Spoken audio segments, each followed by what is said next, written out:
Glória a Deus. Os irmãos podem se sentar. Que bom poder estar aqui com vocês nessa noite,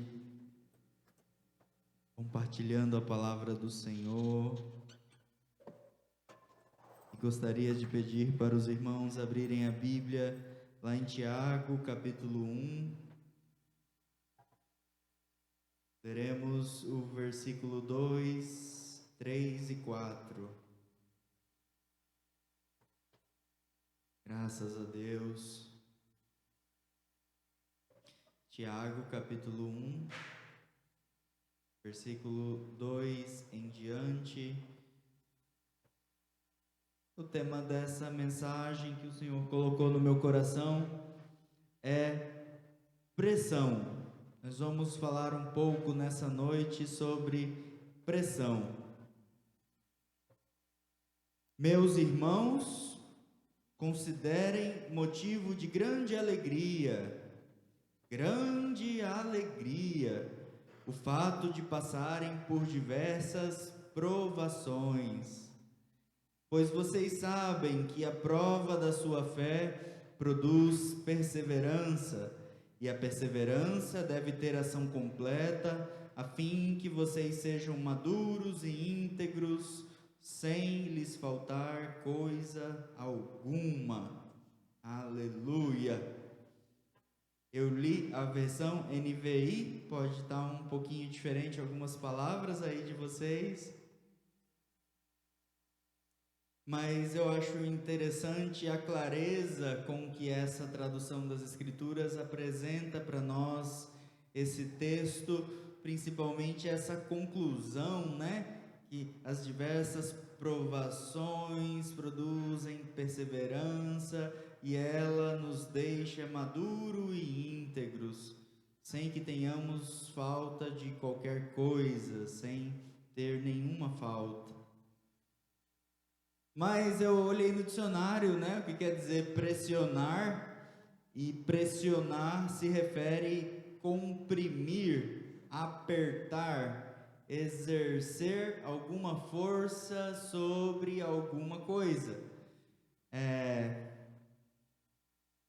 Vou falar o meu exemplo de medicina, né, que é o meu dia a dia mesmo. Eu sempre falo para os pacientes que o comprimido ele é um pó apertado, né? A indústria pega um pó, coloca aquele pó ali junto num montinho, dentro de uma forma, e põe um aparelho pesado ali que aperta aquele pó, e a quantidade de pó que era assim se torna assim, né? Isso é um comprimido, né? É um pó apertado. Então, pressionar alguma coisa traz essa ideia de você apertar alguma coisa, comprimir alguma coisa, exercer alguma força de mudança sobre alguma coisa. E eu estava pensando sobre isso e meditando e lendo um livro. E eu tenho lido esses dias e Deus tem falado muito no meu coração. E eu estava me lembrando que quando eu aceitei a Jesus há 16, quase 17 anos atrás, logo que eu conhecia o Senhor, vivi um momento muito bom na igreja com os irmãos, e eu aceitei Jesus mais ou menos em agosto, pela lembrança que eu tenho. Eu devia ter anotado aquele dia, né? Tem gente que sabe exatamente o dia, a hora. Eu não me lembro bem, eu me lembro o ano, eu me lembro que era o final do ano, do meio para o final, mas eu não me lembro exatamente o dia. E eu terminei o meu ensino médio, foi tão gostoso aquele final do ensino médio, e logo depois não teve outra escolha para mim a não ser ir para a Bolívia e iniciar faculdade de medicina. Por mais que eu não queria, por mais que eu quisesse estudar aqui no Brasil, a única opção que me restou foi ir para a Bolívia. E Chegando lá, recém-convertido, né, imaturo ainda na fé, eu tive que me adaptar a muitas coisas, a aprender a viver em um novo país, a me acostumar com uma nova língua, a cursar uma faculdade nova, a aprender a estudar. Eu não sabia estudar quando eu cheguei ali, tanto que minhas notas das primeiras provas foram notas baixas e eu me sentia incapaz de estar ali, incapaz de suprir aquela demanda, né, de dar conta daquilo. Eu me lembro bem de pensar em ligar para minha mãe, né, e dizer para ela que eu queria desistir, que eu queria largar daquilo, mas ao mesmo tempo havia em mim um espírito de persistência, de insistir um pouco mais, de lutar um pouco mais, de caminhar um pouco mais.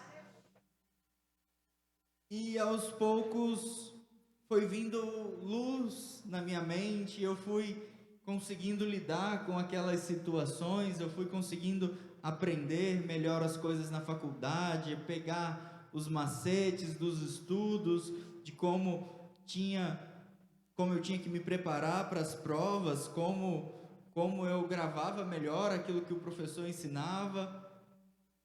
E mais do que isso, além de uma faculdade, eu tive que aprender a ir para a igreja sozinho, sem os meus amigos que me levavam aqui, sem a minha mãe para me cobrar alguma coisa, né? Tive que aprender a ter vida com Deus por conta própria, a lutar contra o pecado, a escolher ser uma pessoa decente, a dizer não para as coisas que me eram oferecidas e a clamar a Deus quando eu precisasse de algo que minha mãe, minha família não podia me dar. Especialmente uma época, depois de 3 anos e meio que eu estava ali, na Bolívia, havia no meu coração um forte desejo de voltar para o Brasil, de vir para cá, de concluir os meus estudos aqui. E me lembro bem de ficar 4 meses, irmãos, 4 meses, orando, chorando quase todos os dias, jejuando a maior parte dos dias, de fazer campanhas de 40 dias de jejum, estudando e tendo que dar conta de tudo, e ainda assim, clamando, orando. Me lembro bem de estar ajoelhado no meu quarto, com o rosto em terra, chorando, clamando, pedindo para o Senhor realizar aquele desejo que eu tinha, me trazer para o Brasil, né, suprir aquele desejo ardente que tinha no meu coração. E depois de 4 meses de muito clamor, de muito pedir, um dia, eu recebi uma ligação que era para mim largar tudo e vir, né, para cá, para o Brasil, para o Tocantins na época, continuar a minha faculdade. É interessante como que Deus precisa de um dia, de um instante para mudar completamente a vida da gente.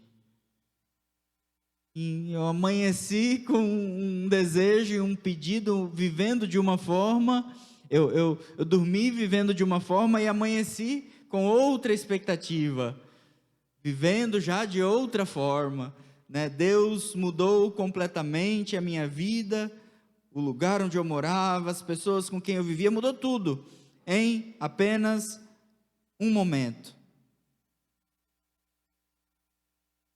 E outra coisa interessante que eu observei refletindo sobre isso é que essas situações ruins que eu passei, esses meses de clamor, essa dificuldade, para me adaptar ao novo mundo, a um novo país, a uma nova cultura, a tudo aquilo que tinha ali, a me firmar na fé, todas essas experiências ruins, isso não me destruiu, isso doeu em mim. É doído, irmãos, passar pelo processo, é doído você pedir e não ouvir uma resposta, é doído você não saber como lidar com certas situações, é muito doído esses processos da vida, é muito doído, mas isso lapidou o meu coração, esses anos de experiência, esses anos fora do nosso país, esses anos de faculdade, especialmente ali que tudo era muito difícil. Se você acha, se você pensa que a humilhação você passa aqui, vai viver em outro país, irmão, vai ser um imigrante para você ver como que a vida é muito mais difícil, como as coisas são muito piores. Mas todas essas adversidades, todas essas situações, elas lapidaram a minha fé. Toda essa pressão que eu passei fez com que a minha fé se tornasse algo precioso. Porque a pressão da vida, ela tem esse poder em nós.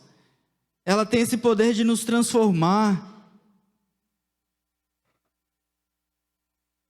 A minha fé, irmãos, ela se tornou algo de grande valor para mim.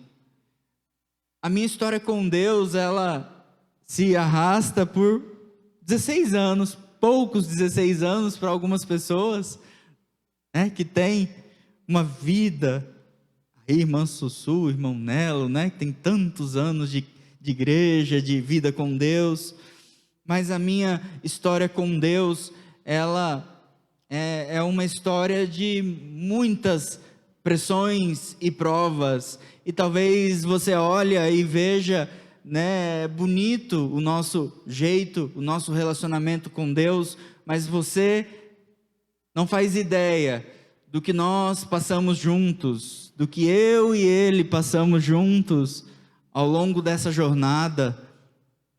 A minha fé, ela não é algo que começou hoje, algo que não tem valor,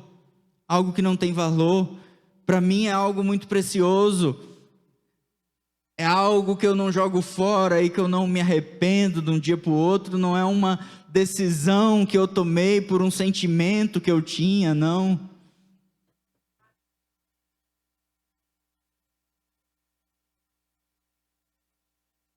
Quer que tua fé tenha grande valor, aceite passar pela pressão de Deus, pelos processos de Deus na vida. E pesquisando sobre pressão, eu encontrei falando sobre o diamante.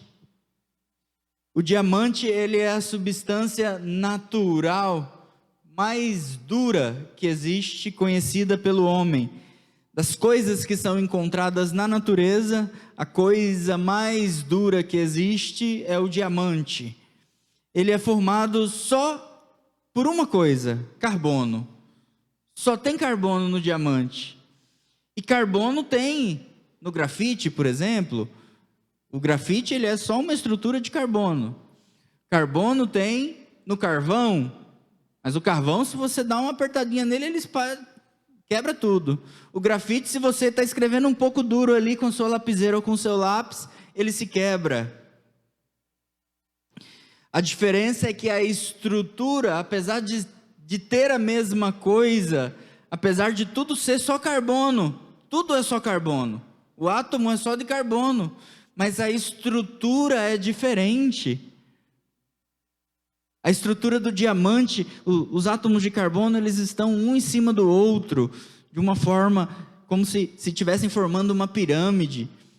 Já os carbonos ali do grafite e do carvão, eles estão formando uma linha, como se fosse uma folha de papel, assim, agrupados.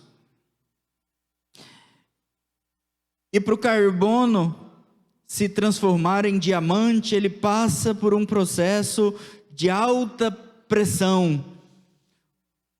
O carbono que está ali na terra, ele lá embaixo da terra, no manto terrestre, veja aí, ó, fui dar uma pesquisada mesmo, lá no manto, o manto é a lava que tem embaixo dos nossos pés, né? O manto terrestre lá na lava, num calor de mais de 1000 graus, mais de 160 quilômetros abaixo aqui dos nossos pés, abaixo da superfície. Imagina 160 quilômetros de terra em cima. Imagine o peso que essa terra não está exercendo, né? Mas a gravidade da terra, mais o calor do manto terrestre, bem nessa região, a 160 quilômetros abaixo, entre a terra e o manto, na zona ali de transição, se formam os diamantes. Essa joia preciosa, bonita, esse metal tão, essa substância tão nobre, a mais dura que nós conhecemos, essa joia tão preciosa, ela se forma em um lugar difícil, em um lugar escuro, árido, em um lugar de enorme calor e pressão. A verdade é que na vida as coisas que realmente importam para nós, elas crescem com dificuldade. As coisas que valem a pena realmente gastam tempo, energia, sofrem muita pressão para se formarem. E é assim que Deus trabalha também com o homem. Os nossos comportamentos, a personalidade humana, ela só é lapidada por Deus, ela só se transforma em algo bom quando o homem sofre. Sabe, eu gostaria de ser diferente, eu gostaria que a minha natureza fosse diferente, que a natureza humana fosse diferente, mas é isso que nós vemos. A gente só muda quando a gente sofre, quando dói. A gente só muda quando dói. O comportamento, ele só é transformado quando dói. A pessoa só para de beber quando o casamento acaba, quando o marido ou a mulher desiste, o filho não quer saber mais, quando foi preso porque dirigiu embriagado e bateu, matou alguém. A pessoa só para de usar droga quando ela se vê no fundo do poço, sem ninguém, sem amigos, sem família, morando na rua, na sarjeta, dormindo como um mendigo. Quando a pessoa se vê nessa situação, que ela toma uma decisão de mudar. A gente só muda quando dói, quando a pressão vem. Nós desenvolvemos paciência, sendo levados por Deus por um processo de esperar e esperar mais um pouco. E se você quer ter paciência de Deus, se você está precisando de paciência na sua vida, saiba que Ele vai te levar num processo da espera, para que você aprenda a ter a paciência. Se você quer ter perseverança, Deus vai te levar no processo do clamar 4 meses ali e não ter uma solução, de esperar anos para que um problema seja resolvido na sua vida e de insistir e persistir e não parar de bater e clamar e pedir até que aquilo aconteça. Esse é o jeito de Deus trabalhar na nossa vida, gerando em nós pressão, dor, nos esquentando. A tradução, a mensagem desse texto que nós lemos, a tradução à mensagem, ela substitui as palavras grande alegria por um presente especial e provações por lutas e aflições. Ou seja, meus irmãos, considerem um presente especial o fato de vocês passarem por lutas e aflições. Veja que interessante essa paráfrase, né? Essa interpretação do texto sagrado que o autor dá. É que passarmos por aflições, outra coisa semelhante seria passarmos por lutas. Passar por provações, o semelhante seria passar por lutas e aflições. Lutas e aflições é bem mais claro para nós do que provações, né? Lutas e aflições, você sabe muito bem o que é. Isso é um presente especial que Deus te dá para te transformar em algo melhor, para fazer algo na sua vida, na nossa vida.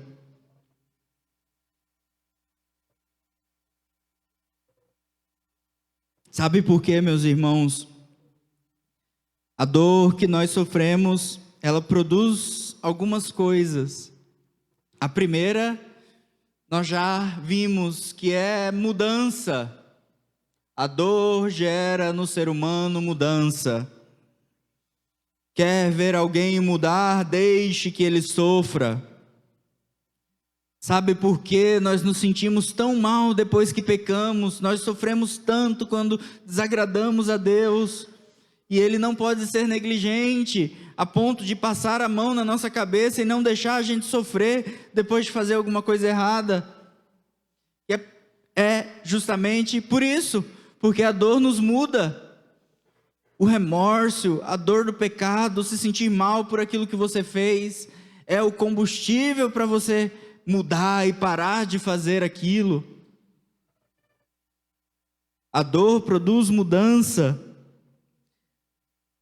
A dor que sofremos produz um rápido crescimento interior.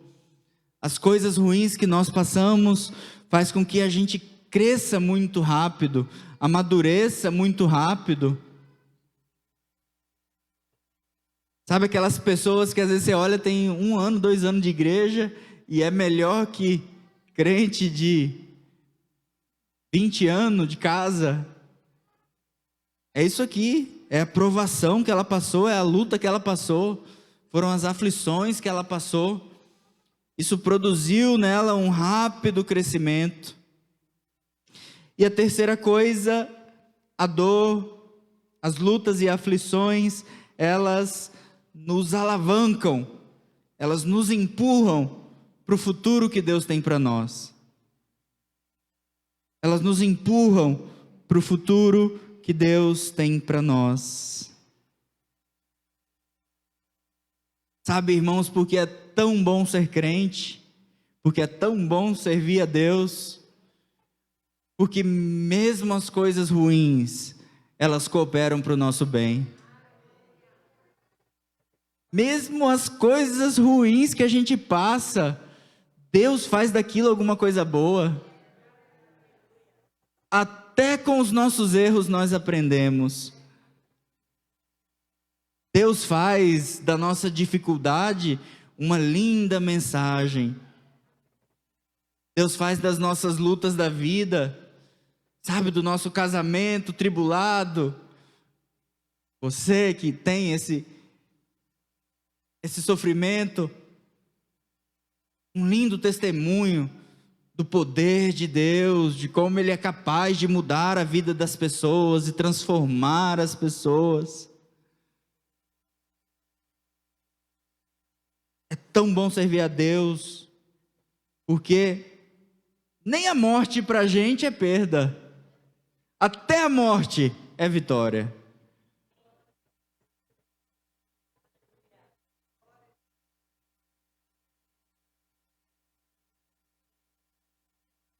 Mas assim, o central que eu queria que ficasse no coração dos irmãos é que As lutas e aflições, as dores, as dificuldades que nós enfrentamos, elas fazem de nós gente mais forte,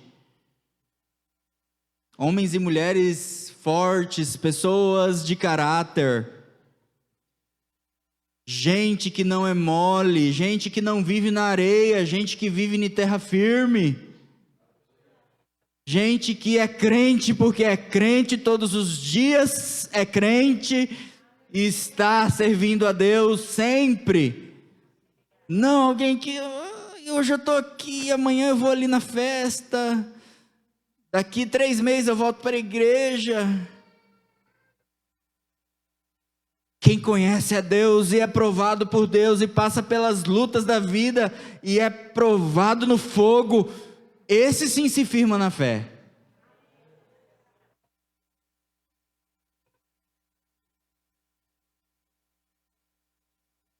Porque vida fácil gera gente mole, gera gente fraca.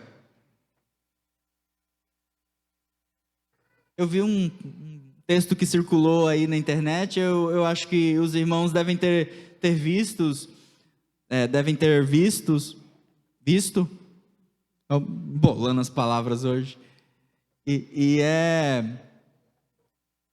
uma charge, eu não sei se aquilo é real, mas é um pensamento que eu achei interessante e gostaria de compartilhar. Eu acho que o pastor já trouxe também isso aqui na igreja uma vez, mas é assim, tem um sheik, né, um árabe, e ele, naqueles desenhos, né, ele conta que os avós dele viviam no deserto, sofriam ali, trabalhavam duro, tinham uma vida dura, e aqueles homens que viviam no deserto acumularam muitas riquezas, muitos tesouros e deixaram para os filhos. E os filhos hoje vivem em Dubai, no país mais rico, mais luxuoso do mundo. São pessoas que vivem muito bem, que têm uma vida tranquila, de muita riqueza, abundância e dinheiro para gastar até a 5ª geração. Mas aquele povo que vai vir depois, que está vivendo aí só desfrutando do dinheiro que os outros acumularam, que os outros juntaram, vão voltar a morar lá no deserto. Eles veem isso como uma realidade. E a conclusão é que o tempo difícil gerou gente forte, gente rica, gente próspera, gente que persistiu. E o tempo fácil, o tempo da abundância, gerou gente mole que perdeu tudo que o outro juntou, o que o outro acumulou. Por isso que as aflições, elas são um grande presente, porque elas fazem de nós pessoas melhores, mais fortes. Pessoas que sabem quanto custa as coisas. Em 2022, sempre que você precisar escolher, escolha entre ficar firme e não desistir. Escolha entre permanecer e não abandonar. Se você estiver na dúvida, se você precisa escolher entre acordar cedo ou ficar na cama, escolha o mais difícil. Escolha acordar cedo, force-se a fazer as coisas, lute um pouco mais, vá além das suas forças. Irmãos, nós somos capazes de fazer muito mais do que a gente pensa. Às vezes a gente pensa que nós somos incapazes, que nós somos tão moles. Como eu pensava, né, que eu não seria capaz nem de ser médico, nem de concluir a faculdade de medicina, que eu não ia dar conta disso aí, nem do primeiro semestre. Hoje eu tenho 2 especializações, graças a Deus. A gente é capaz de muito mais coisa do que a gente pensa. Luta um pouco mais, se esforça um pouco mais, caminha um pouco mais. Se não der certo, insista um pouco mais. Eu estou tentando arrumar meu computador essa semana, mas o Satanás agarrou nele. Está repreendido em nome de Jesus.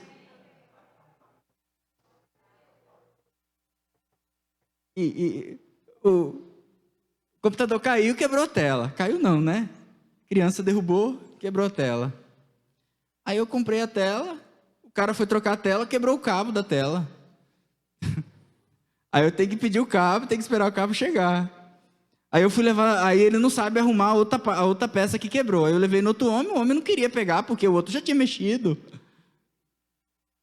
Aí o outro homem falou que ia me entregar hoje de manhã, já de tarde não entregou de novo. Não entregou de manhã, já de tarde disse que ia entregar, não entregou de novo. Aí disse que talvez vai entregar amanhã. Dá uma raiva na gente, mas você tem que aprender a persistir. Eu comecei a fazer, eu vou terminar. Né? Eu vou arrumar esse trem. Misericórdia.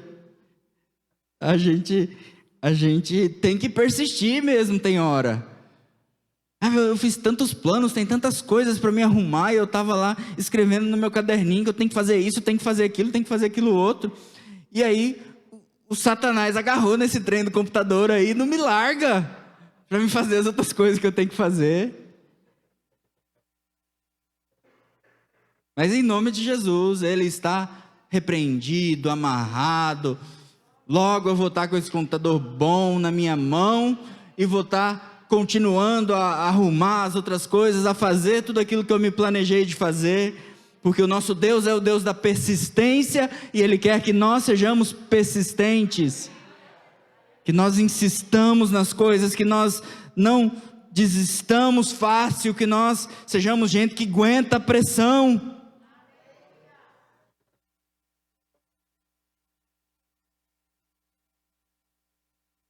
Para concluir, me lembro, hoje eu tô só nas lembranças, né? Me lembro de uma palavra que eu ouvi num congresso do Diante do Trono há muitos anos atrás. É melhor você estar nas mãos de Deus, nas mãos do oleiro, sendo moldado por Deus. Sabe que nem o oleiro pega o vaso e amassa, Deus ele pega a gente e aperta a gente e pressiona a gente. É igual a máquina faz com o comprimido, Deus faz com a gente, Deus aperta a gente, Deus molda a gente, igual o oleiro molda o vaso, Ele nos transforma, Ele nos molda. Mas é bom estar nas mãos de Deus, irmãos, sendo trabalhado por Ele, apertado, pressionado por Ele, passando pelas lutas e aflições que o crente passa, que faz parte da vida. Ruim sabe o quê? É você estar lá no canto, esquecido, quebrado, jogado só os cacos, inerte, parado de tudo, sem Deus fazer nada com você, sem nada acontecer na sua vida. Ruim é estar em um canto qualquer esquecido, longe do trabalhar de Deus, longe da pressão das mãos do oleiro. Deus nos dê graça para nesse ano de 2022 vermos as lutas e as aflições com grande alegria, como um presente. Gostei demais dessa palavra, né? Grande alegria, presente, grande presente, como um grande presente de Deus para nós, para nos transformar, para nos lapidar, para nos tornar joias preciosas. Amém? Vamos nos colocar de pé.